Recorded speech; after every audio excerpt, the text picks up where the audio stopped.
What's up, guys? It's time to do another Is It Good review and this time for the game Quantum Break, which is available now on Windows 10 PC as well as the Xbox One.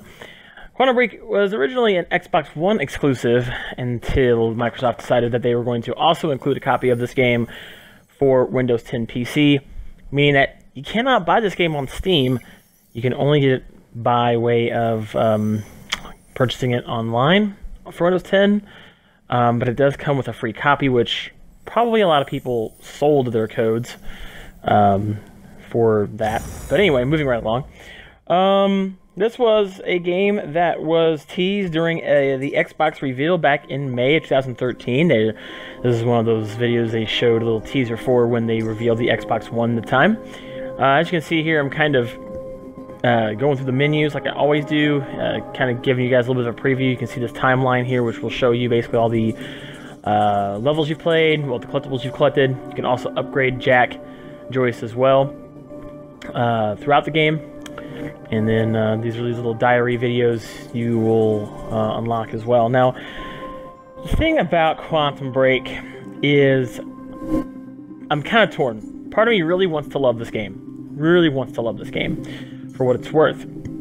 But the other part of me also is kind of like, this is one of the most overhyped games of 2016. The reason why is because there's really nothing else you can do in this game once you've beat it. There's no unlockables.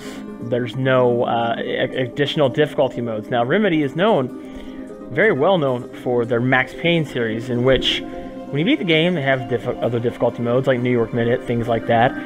However, in this game, you only get easy, normal, hard. And once you beat the game, even beating the game on hard, you get nothing.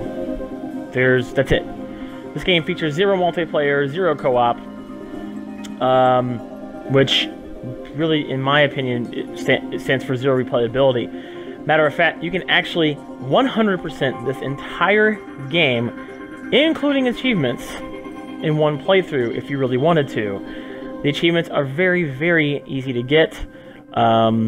You just by doing killing guys, 100 guys with a certain time power, or using your time power a certain amount of times, things like that. Now the game focuses on, Jack Joyce, who's the protagonist of the game, which you're seeing here, which is played by Shawn Ashmore.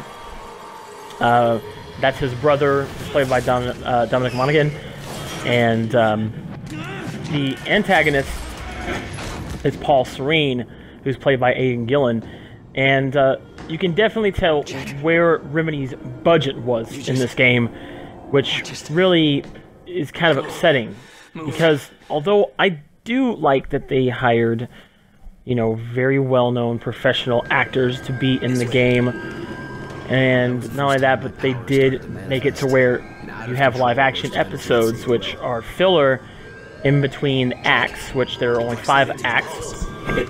I do like that. I do like live-action episodes. I think those are pretty cool. However, the live-action episodes really have their own sort of side story. It's kind of a story behind the scenes of the main story that you play as. You don't really actually see Shawn Ashmore, the main character, in hardly any of the live-action episodes. It's a little strange. I don't know if they just couldn't afford to have him in that much live-action points of the game. But you do see a lot of Paul Serene, Aidan Gillen's character, in live-action episodes, which is kind of cool. And live-action episodes they're sitting around a character named Liam, and I don't want to give away too much about his character at all, but that's basically what the live-action version, the episodes are centered around, mostly is his character. Now, as far as gameplay goes, the gameplay is excellent. It's very on point. The time powers are really interesting to use. You have it's kind of like Max Payne. Since you get bullet time, you can slow down time. You can stop bullets. You can reflect bullets. Basically, there's a time power called Time Stop, which allows you to, Time Shield, which allows you to, have bullets reflect off of you and things like that. There's also, like the dodge, which is kind of like the jump the jump dodge thing in Max Payne, where you can kind of move forward and target enemies and shoot them and things like that. So really, if you've played a Max Payne game and are familiar with the abilities in Max Payne, you're going to kind of be a little bit more familiar with this game in that sense. But there are a couple things. You can... I don't know. It's kind of hard for me to say that there's anything new in this game that's different from Max Payne. It's kind of like Max Payne, just with the story focused on time. Time being messed up. There's a fracture in time, which causes these things called stutters, which can cause the world to stop, basically. Now, what you're seeing here is what's called a junction point, and these are also right before the live-action set pieces. And these allow you to basically make decisions in the game with Paul Serene. Sad part is you only get 4 of these in the entire game. Only 4 decisions you can make. So although they make it seem like it's really cool that you can make decisions in the game, you're only limited to making 4. Now, remember how I said you can really do everything in the game in one playthrough? I kind of take that back.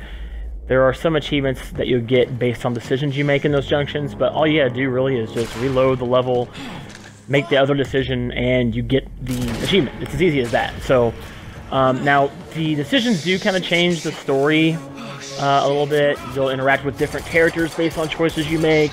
It also does change the live-action episodes as well. But if you really wanted to save time, you could download, which is ridiculous, the 75 gig episodes that you can have the option of downloading when you buy this game. So if you really just want to watch all the episodes without having to play the whole game and all the decisions, you can really just load those up and watch them.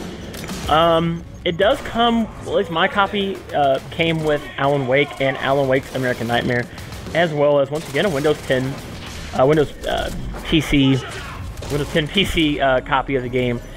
But the funny thing is, I'm pretty sure a lot of people probably sold that copy of their game, because they just give you a code. It's not like it's linked to your account.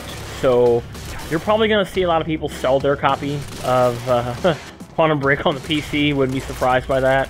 I've actually already seen some people do that on some forums I've been on, where people have already sold their copy of Quantum Break for Windows 10, because honestly, this is supposed to be an Xbox exclusive, so you probably, and if you bought this, that's about the only way I know of you can get Quantum Break on Windows 10, is by buying this on Xbox One, so, yeah.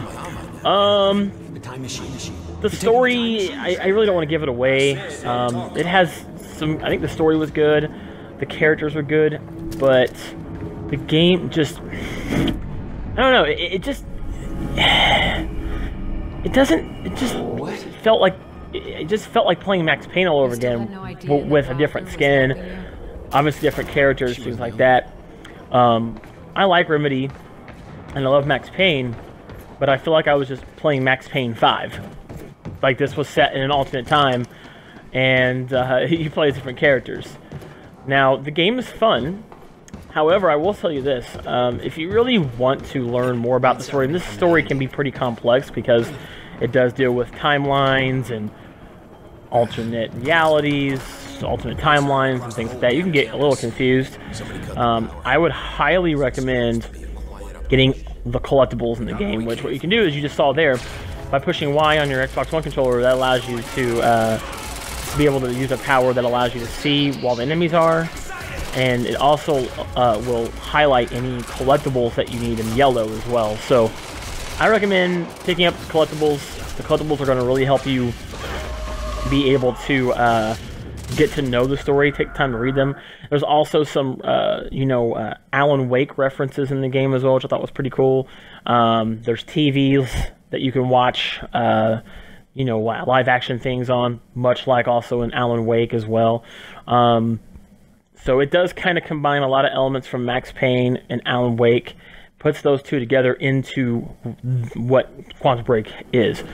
Once again, I mean, I'm mixed about this. I feel like this game is really not worth $59.99. I feel like it's more like a $29.99 game, because it's essentially Max Payne and Alan Wake put together with time powers. That's the gimmick this game has to offer. There's no replayability. You don't unlock any additional content, which I thought was pretty sad considering how much hype this game had in it. Now, don't get me wrong, the action is phenomenal. I think it has some really great action and gunplay moments to it. But really, guys, if you can, rent this game. Or find somebody online that's going to sell a cheap copy of it on Windows 10, because you can probably go online right now and find people on forums buying this game for 20 bucks a pop on the PC. So do yourself a favor, find someone who has a copy of it for sale. It's cheap on PC, and do that, because this is not worth 60 bucks. Give it a rental. Is it a good game? It's a good game. I'm not going to sit here and say this game is horrible, it's terrible. I think it's a fun game.